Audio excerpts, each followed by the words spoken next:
Hello, and welcome to part two of this week's lecture on Roman history and religion. This is the second part on Roman religion, and it's from my Roman history class, although, again, anyone is welcome to watch this if they like. So I'm going to go through some major Roman deities and talk about religious practices in Rome as we understand them, and the establishment of some of these as well as the Romans reported them at any rate.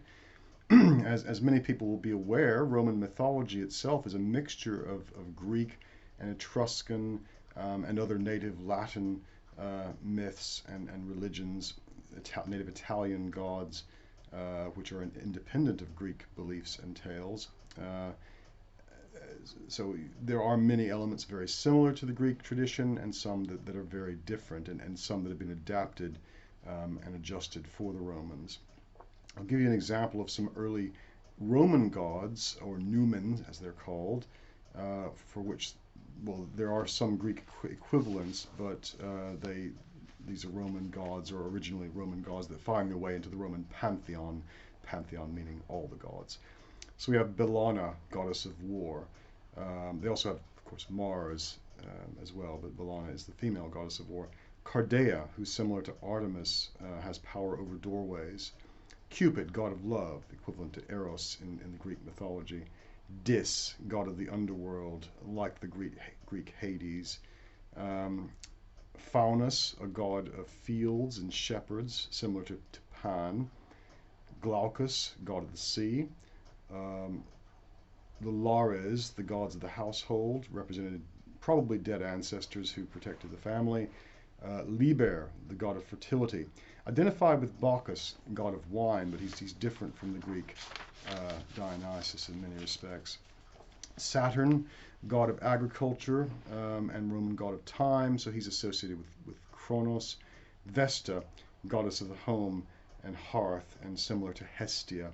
And some of these gods may have found their origins with the Greeks by way of the Etruscans into Rome, but often the origin of these things is uncertain. The Romans, of course, were polytheistic, right? And like other polytheists, they accepted other people's gods into their own pantheon. And in particular, the Romans were quite good at this, at accepting other people's gods into their pantheon. It was a multiracial, multicultural empire, and the Romans, I suppose one of the great secrets of their success was the ability to adapt and absorb other people's beliefs as long as they were compatible into their own system. So we get gods like Cybele from Asia Minor, Isis from Egypt, Serapis, who was a kind of invented god by the Ptolemies, and Mithras from the Persian world, and mystery cults from the Greeks as well. Rome would be quite successful at incorporating other people's gods until it came across two religions that weren't polytheistic, and that's the ancient Judaism and early Christianity, which were monotheistic. And of course, you can't, the two are incompatible. There's no way to accept a monotheistic deity into a polytheistic religion, or at least shouldn't be, and this created some problems. But we'll move on to traditional Roman gods. We refer to a certain group as the Capitoline gods, and these we hear about them primarily from the poet Quintus Ennius, circa 239 to 169, who wrote the quintessential epic of Roman history until it was supplanted by Virgil's Aeneid. He reports that there were four priestly collegia, colleges, by the late Republican era, and pontifices, or priests, were preeminent, while there were augurs, who divine the will of the gods, and yeah, and flights of birds as well. The augurs divine the will of the gods by the flights of birds, and the haruspices, who did so by reading the entrails of sacrificed animals. So these were established religious traditions, and it's no surprise that they're dominated by the elites of Roman society. So high-ranking individuals, patricians often, but not just them, high-ranking plebeians as well, would go into these priestly colleges alongside their role as magistrates or other positions within the state. And the Pontifex Maximus was the head of the Roman state religion, and oversees the four religious colleges. The highest of these bodies was the Pontifical College, which consisted of the Rex Sacrorum, that is the king of the sacred rites, the Pontifices, and the Flamines, who are the high priests, and the Vestal Virgins, who are a sort of separate group. So the Rex Sacrorum is king of the rites. He's an official created under the early republic as a kind of substitute for royal authority over religious matters. 16 pontifices or priests oversaw the organization of the religious events, kept records of proper religious procedure and the duties had duties with festivals and days of special religious significance. And the Flamines are the priests to individual gods. So there are three for the major gods, Jupiter, Mars, and Quirinus, and 12 for the lesser ones. The Flamindialis was the priest of Jupiter, probably the most senior. Well, he was the most senior. The Flamen is probably the most important. On certain occasions, his status was equal to that of the Pontifex Maximus and the Rex Sacrorum. So he's one of the most important priests of the Roman gods. The emperors from the time of Augustus became Pontifex Maximus. So the Pontifex Maximus is kind of the line manager of all the priests, and Augustus Caesar got that title, and so and the Roman emperors would have that title until the time of Constantine the Great, who converted to Christianity. So I'll go through major deities now. Jupiter, of course, you will have heard of him, the king of the gods, equated with the Greek Zeus, but lacking his colorful sex life and temper. His name Jupiter in Latin may have been derived from the Greek phrase Zeopater, Zeus the father, but his other name, Jove, is uncertain. It's probably originally a different god, but then merged together with Jupiter, and he's as I say, slightly different from Zeus. Zeus could cast his thunderbolt whenever he wanted, but Jupiter has certain restrictions. He's a constitutional monarch in some sense. He was thought to warn sinful people with his 3 thunderbolts. The first he could discharge whenever he wanted, but it couldn't hurt anyone. It was a warning. He could fire a warning shot. The second, also a warning, could only be hurled with the agreement of the 12 other divine gods, his complices, his companions, his colleagues. He had to go and consult with them before he fired a second one. And the third, the one that actually destroyed, the third thunderbolt, could only be discharged with the consent of the dii superiores, or the dii involuti. This means the high gods. Sorry, my alarm clock's going off. The high gods or the hidden gods. Now, who are these? Well, as it turns out, they're the old Etruscan gods. Sometimes they're called the gods wrapped in shadow. They're the remnants of the Etruscan religion, include Tinia, the supreme sky god, Usil, the sun god, Vanth, god of fate and fury, Aitia, ruler of the dead. And so these gods have been incorporated into the Roman religious system and are still there as part of it, although in a secondary position to what they would have taken under the Etruscans. The development of Jupiter as a kind of Roman god coincided with the development of Rome itself as a burgeoning empire. Initially, he was Jupiter Elicius, who brings forth. He was kind of a rustic deity in charge of fields. He later became known as Jupiter Imperator, Jupiter the supreme commander, and Jupiter Invictus, the unconquerable one, and Triumphator, the triumphant. His highest title is Jupiter Optimus Maximus, the best and the greatest. In his temple, he's portrayed majestically as a bearded figure, a father figure with an eagle and a scepter with thunderbolts. His temple is on the Capitoline Hill, originally built by the kings of Rome, by Romulus himself, and it was the largest and grandest in the city. His companion is Juno, consort and sister of Jupiter, so that much is similar to the Greek tradition. She corresponds to Hera in the Greek pantheon, and she is the supreme goddess of the Roman state, and her origins are very ancient. A statue of her had been taken from the captured Etruscan city of Veii in 394 BC, where she'd been worshipped. And she'd been worshipped by the Romans at least as far back as 735 BC, when her temple was first built in Rome. She, as Juno Lucetia, she's the goddess of light and the moon, and she was traditionally portrayed with a peacock and a scepter, as Regina Coeli, queen of the heavens, Coeli. Her sacred geese on the Capitoline Hill warned the Romans of the attack by the Gauls in their sack of the city in 390 BC. So those geese were extra sacred after that point. As Juno Licina, she's goddess of childbirth and fertility, and the Sabine women prayed to her after their rape by Romulus' gang. The month of June is named after her, and this is why weddings to this day are considered auspicious if they take place in June. Minerva is another one. She's equivalent in many respects to Athena, but not exactly the same. She's derived from an Etruscan goddess named Minerva, associated with the owl, and perhaps the least Roman of the principal gods. Initially, she seems to have been a goddess of commerce and industry and education, but she became a warrior goddess and is depicted in armor. And as with Athena, she's said to have sprung from Jupiter's forehead, fully grown and clad in armor.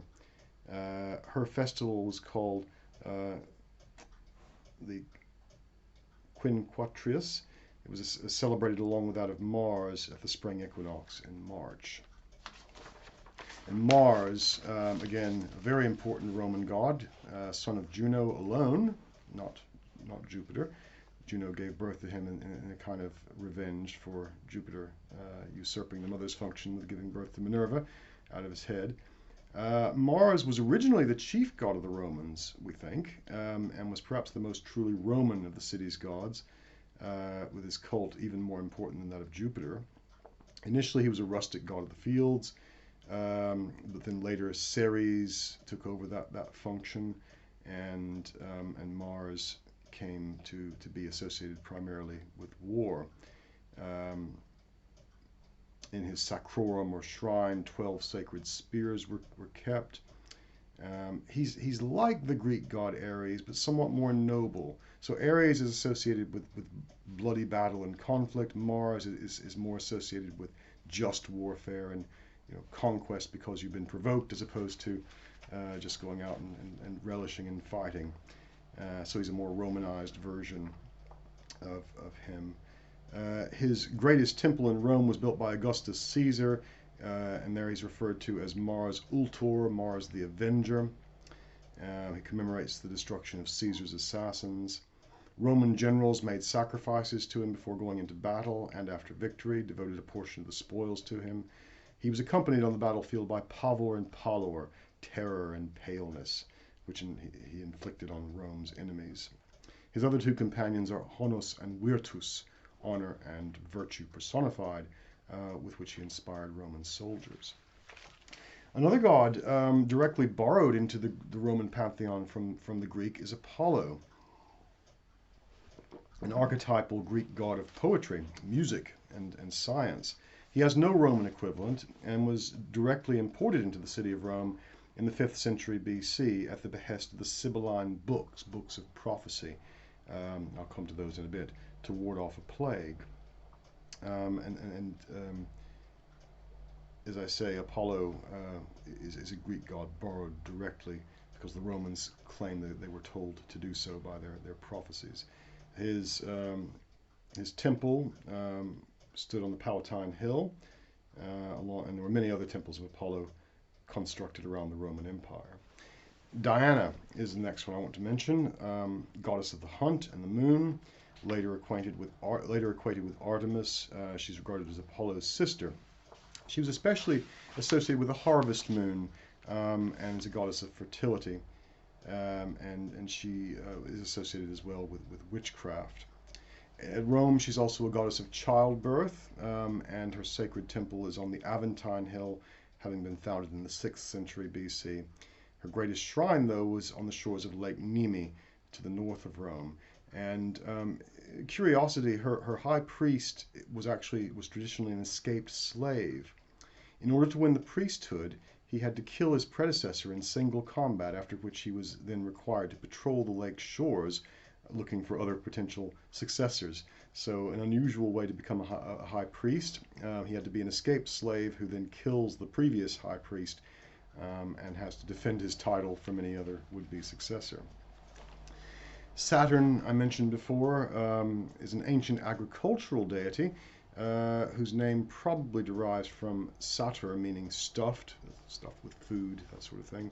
Identified with the Greek god Kronos, Saturn was said to have ruled Italy during the Golden Age, before the invention of iron and warfare, and this corresponds with the age of Kronos in the Greek tradition as well. Pardon me, his ancient festival was the Saturnalia, which took place between the 17th and the 23rd of December. This was in many respects the Roman equivalent of Christmas. It was a kind of orgiastic merriment period, lots of drinking and partying in the streets. And during Saturnalia, the rules of normal behavior were relaxed. Masters waited on their slaves. Slaves were allowed freedom of speech with their masters. And this whole affair was presided over by the Lord of Misrule. This tradition carried on in Britain for quite some time, actually, well into, I think, the 19th century, or something equivalent to it. His shrine was one of the earliest of those in the Republic, being built around 495 BC. Vesta, goddess of domestic hearth and sown fields, she was associated with the Greek goddess Hestia. She was notably a chaste goddess, like Minerva, and she was served by 6 patrician girls chosen by lot at the age of 6. They were required to render service to the goddess and remain virgins for 36 years from the age of 10, in the Atrium Vestae, the house of the Vestals. This was meant to have been established by Numa Pompilius, an early king of Rome. They tended the eternal fire, the sacred hearth of the city. And it was thought as long as the fire was kept burning, Rome would be safe. Each household had a shrine to Vesta around the hearth as well. So she's a sacred goddess to the hearth in the household. And of course, in this society, in this time, your hearth is the source of heat. It's what cooks your food. It is in many ways a basis of survival. So she's a very important goddess. And her sacred fire had to be kept burning at all times. If a Vestal virgin broke her vow of chastity, she could be whipped to death or burned alive, buried alive. Supposedly, only 20 ever did so over the period of 1,000 years. And after they finished being a Vestal virgin, after their terms were up, they could then get married, but usually didn't for whatever reasons. And the Vestals and the chief, the high priestess of Hestia, enjoyed quite a bit more liberty than most other Roman women. So perhaps once they had finished serving their term, they were happy to remain unmarried, being more or less independent. Venus, another very important goddess alongside Mars. She was an Italian nature goddess originally, associated with springtime. In the 3rd century BC, she became identified with the Greek goddess Aphrodite, daughter of Zeus, Jupiter. She has many shrines all over Italy, including some built by the early Greek colonists, originally to Aphrodite. Her fame and importance grew when Julius Caesar claimed divine ancestry from her, with his family being descended from Aeneas, who was Venus's son. Doves were sacred to her, as is the evening star, and the planet that bears her name, that is Venus. And Lucretius begins his philosophical poem on the nature of the universe with a song of praise to Venus. He says, mother of Aeneas, delight of gods and men, kindly Venus, he addresses her as. So she's quite an important goddess, and she's Mars's unofficial consort. She's married to Vulcan, Hephaestus, but she's Mars' lover, so she's often associated with Mars, and these are two very important deities. Vulcan, as I mentioned, another god, blacksmith, god of the forge, under the name Vulcanus. He's the ancient Latin deity, an original protector of Rome and consort of Juno, interestingly enough. So slightly different from the Greek tradition. His mythology becomes merged, though, with the Greek Hephaestus, god of the forge, and as with Hephaestus, Vulcan catches his wife Aphrodite, Venus, in bed with Mars and traps them in an iron net, dragging them before the other gods at their amusement. So he was thought to have his forge located beneath Mount Etna on the volcanic Aeolian Islands, and so when smoke was coming out of the volcano, that was Vulcan at his forge making weapons for the gods. Mercury is another one associated, well, equivalent to in many respects Hermes. He's the god of trade and thieves and travel, and son of Jupiter in Roman mythology. His Latin name comes from the word merx, which means merchandise, and gives us the word, which gives us words like merchant and merchandise and commerce, etc. He appears to have been related to an Etruscan deity named Termes, but most of his characteristics in mythology were borrowed directly from his analogous Greek god Hermes. Mercury famously appears in Virgil's Aeneid to remind Aeneas of his mission to Rome, so he's the messenger of the gods. In Ovid's Fasti, Mercury is accounted as escort to a nymph in the underworld, and as with Hermes, he accompanies souls of the dead to the underworld. Janus, now this is a god for which there's no Greek equivalent. He's the two-faced god, looking forward and backward, so you could see people coming and going. He's a god of doorways and portals, gates, and a god of new beginnings. So the first month of the year, January, is named after him, and the first day of each month was sacred to him. The doors of his temple to the Forum were opened in times of war and much more rarely closed in times of peace. I should have mentioned as well, March is named after the god Mars. Quirinus is another early Roman god with no real Greek equivalent.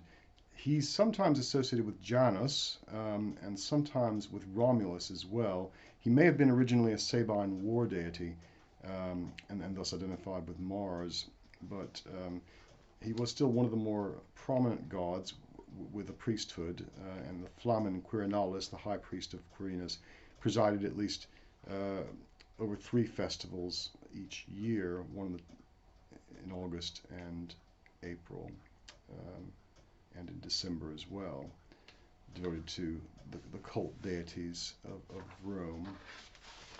I mentioned the Lares and Penates. These were guardian household spirits, so every house would have a shrine to the Lares and Penates. The word lar comes from the Etruscan word for prince, and Penates may derive from a word meaning larder, so for the foods kept. The Lars were invoked at all family occasions, and like marriages and funerals.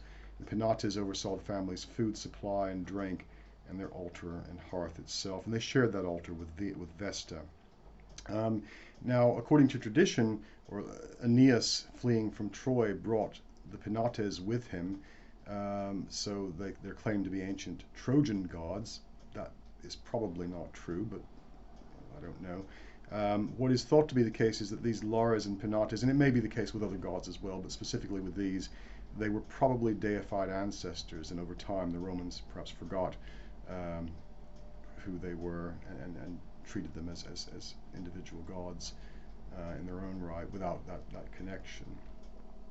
But yes, so Lares and Penates, little figurines with shrines in the household. Other aspects of Roman religion, well, from the time of the Emperor Augustus, emperor worship comes into being.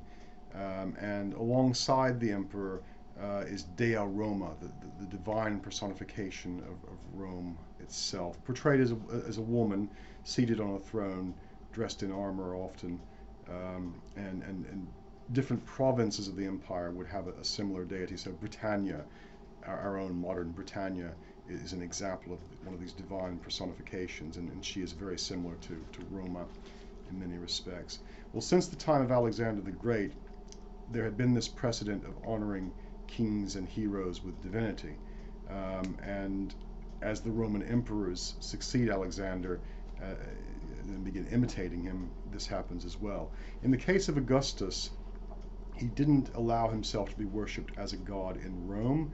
That would have been too much during his lifetime. After he was dead, that was fine. The Senate voted him a god. But he did allow himself to be worshipped as a god in the provinces. So temples were set up all over to the divine Augustus and Dea Roma, the divine personification of Rome itself. Following Augustus' footsteps, popular emperors got deified, but odious ones like Tiberius, Caligula, Nero, Domitian, and Commodius were denied that honor. So the Senate would vote to deify a god or not, depending on how they treated their memory or how they were regarded. Did most Romans actually believe the emperor was a god? Who knows? Probably they thought Augustus was a god. He's maybe one exception to that, and maybe Julius Caesar as well, who was also deified. But the imperial cult served a civic function as well. In the provinces, temples would be established to the emperor, and that's the current emperor, but all past emperors as well, who were deified, along with Dea Roma, the divine personification of Rome. And these would involve members of that community, usually high-ranking ones, giving them priesthoods, giving them income and a job, and status. So it was a way of helping to consolidate the Roman Empire. People would throw incense on the emperor's altar as a matter of form, whether they believed he was a god or not. This was a problem for the Christians, of course, because they only had one god and couldn't be made to worship the emperor, and for the Jews as well. The Jews, I think, were allowed to pray for the emperor. Some exception was made because they were a people. They were a specific ethnic group, and so the Romans made exception with them, although variously treated them, sometimes kindly and sometimes not. But they were allowed some exception. The Christians weren't a single ethnic group, and so the Romans tended not to be as kind to them. Worth mentioning too, the temple of the divine Claudius at Camalodunum, that's Colchester in Britain, was destroyed by Boudica during her revolt in AD 60. There are other gods brought in from the east who are not traditionally Roman gods. There's Bacchus and Cybele. Well, as I say, Bacchus is actually a Greek god, but they associate him with Liber or Liber Pater. He's much more of just a drunken god of celebration for the Romans, as opposed to Dionysus, who's a god of tragedy and all sorts of other things. Cybele, or the Great Mother, is a very strange goddess, a foreign god from Anatolia, a fertility deity. Her priests are all eunuchs. They have to self-castrate, and that seems very not compatible with Roman tradition. But again, this comes from the Sibylline books, who tell them to bring her into Rome in response to a crisis. So the Great Mother, she's associated with Rhea, the mother of Jupiter, and her priests had to be eunuchs. They had to be foreign as well, since no Roman citizen could be castrated. Although the Emperor Claudius, the open-minded Emperor Claudius, officially incorporated her cult into the Roman pantheon in AD 41, allowing her eunuch priests to be citizens. Other new gods from the east, well, Isis seems to have been incredibly popular. She seems to get imported around the same time as Egypt is incorporated into the Roman Empire. She had a spectacular festival on the 5th of March. She's referred to as Stella Maris, Star of the Sea, depicted wearing a blue robe, and she became quite an important goddess. Many aspects of her character are associated with the Virgin Mary in later years. Serapis is another one. He's a syncretic or artificial god created by the Ptolemaic dynasty. He also gets brought into Rome. I mentioned the Sibylline books. These are books of prophecy allegedly brought by a Sibyl, who's a priestess of Apollo, to the last king of Rome, Tarquinius Superbus. She brought these books and said, I've got these books that they've got the future history of Rome entirely written in them, and you may have them for a price. She names a very high price for them. He refuses, and she proceeds to burn one of the books in front of him, and comes back the next day with the remaining books and offers them at the same price. Pardon me. He refuses again. And she burns another one in front of him. She comes back the next day with one book remaining and offers it to him at the same price. And supposedly the priests intercede and demand that he buy the book. So he buys the book, and this is a book of all the future of Rome, thought to even contain things like the fall of Rome, and so forth. It was, as I say, it was the Sibylline books that ordered them to adopt the god Apollo, and the great mother Cybele as well. They're now alleged by some Christians to have contained prophecies about the birth of Christ.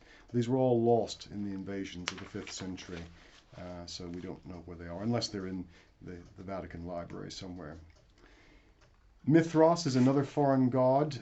He's an Indo-Iranian deity, archetypal kind of savior god. His cult was specifically associated with the army, so you'll find a Mithraion pretty much everywhere the army went. There's one in London.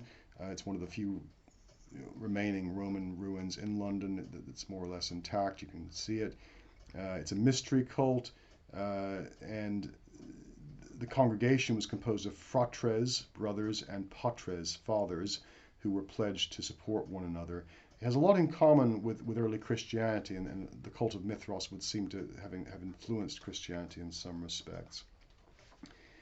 Another deity is a created one is the divine Antinous. This is the lover of the Emperor Hadrian.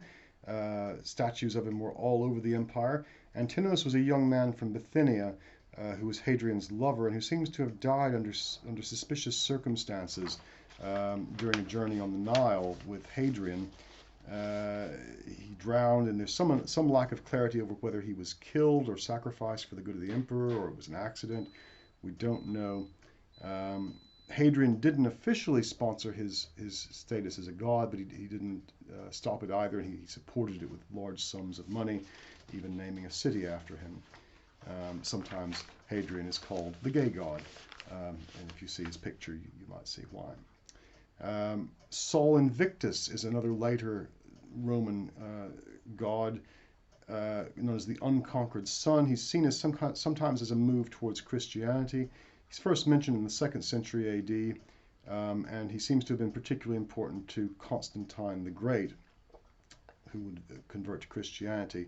The date of the dedication of the temple to Sol Invictus was on the 25th of December, and this was made a public holiday.